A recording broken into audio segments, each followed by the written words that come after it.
Hello everyone and welcome back to the channel. I hope you all are doing absolutely well. So guys, in this video, we are going to discuss the updates on your GenC assessments which has happened recently.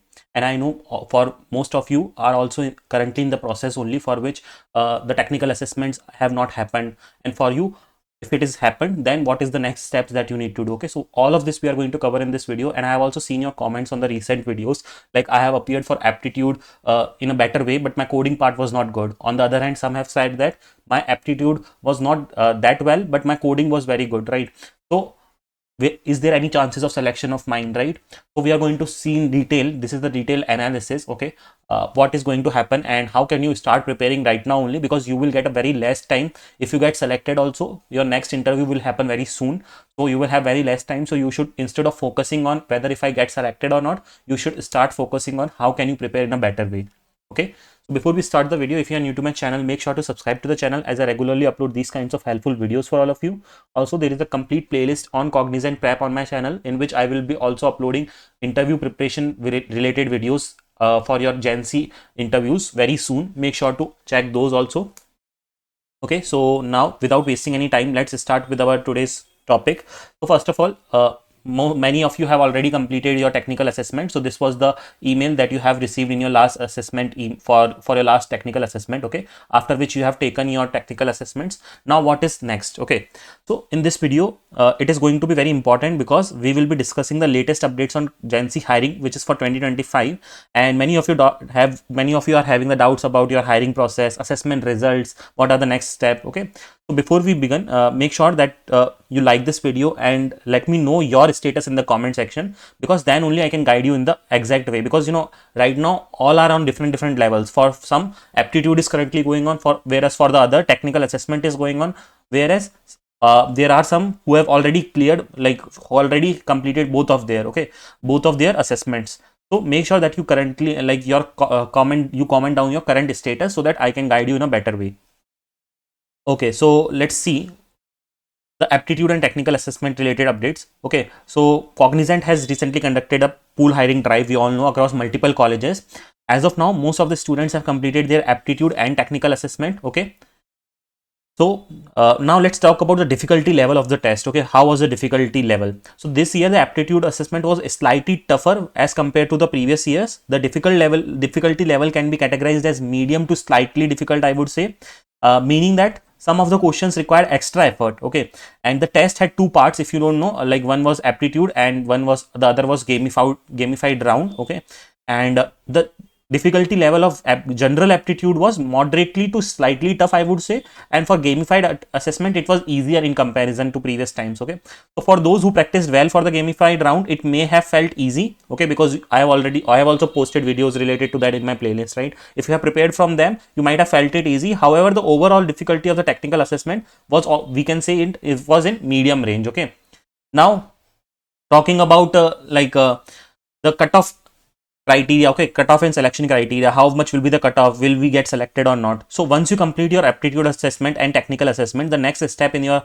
hiring or shortlisting is, it is based on your cutoff scores. Okay, basically the cutoff score varies by college to college. Okay, so you do not have to generalize it. For example, if someone is saying in comment section that my cutoff was very high, so you should not generalize it that for you also it will be, because it depends on college to college. Some college have lower cutoff whilst others have higher cutoff, depending upon the number of students appearing for the test from that institute. Okay, that is the main criteria here. If Cognizant plans to select 40 students from one college, okay, and from each college, for example, then in a college where 300 students took the test, okay, the cutoff will be slightly lower compared to the college where only 250 students appeared. Are you understanding this data? Okay, so you have to understand it depends totally on the college to college. Your overall performance and total score matter is in the selection process. Okay, so from previous hiring trends, what we can say is students who have scored above 80% in the assessments had a chance of getting selected. Okay, so in the aptitude, if you have attempted like 24 to 25 correct answers out of 30, your score is considered secured. Okay, you can say, but it depends. Again, I am telling you, it depends on the competition from your college.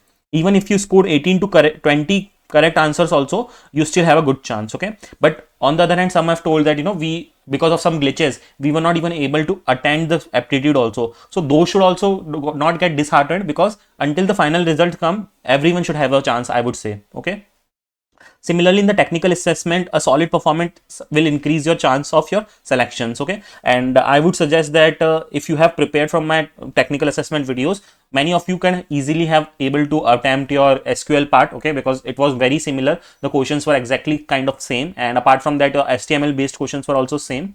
But coding, as obvious, you can't prepare within a day, so you need to have good practice. Okay, because and I would still suggest you that if your coding part is not good, start preparing from now, okay, for your upcoming exams, because you are not going to appear for this hiring drive. There will be many other hiring drives that will happen for the other companies too, right?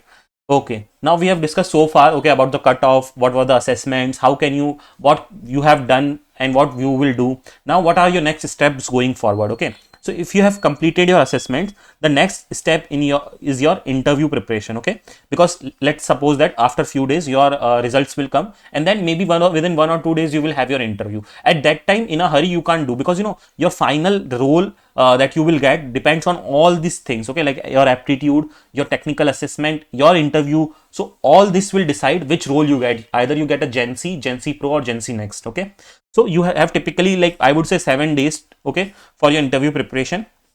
What are the key topics that you should focus on? So your focus should be on OOPS concepts, data structures, okay, then HR and behavioral questions, project related questions, DBMS, operating system, networking basics, okay, and SQL queries. This is very important. Now, see, one thing that I can tell you is that related to interview experience videos and interview questions that are asked, don't worry about that. I am going to post videos. You can prepare well from that. But what is your duty on the other hand?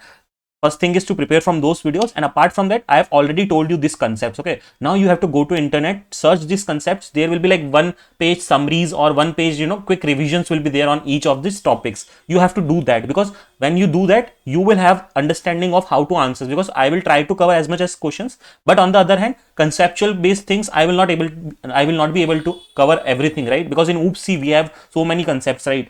I can only cover those which were asked in the interviews. But apart from that, also there are some things, right? So it is your duty to have a quick revision, and I will start posting videos related to your interview preparation also soon. But the most important part is you have to write down your current status in the comment section, in which state you are. Okay, like either you are in aptitude assessment status or technical assessment, or you have completed both and you are waiting for your results. Okay, so write down your current status. Okay, if you have any other doubts, you can ask me in the comment section. I will try to answer 100% of the comments. You can join me on Telegram and Instagram as well and ask your queries over there too.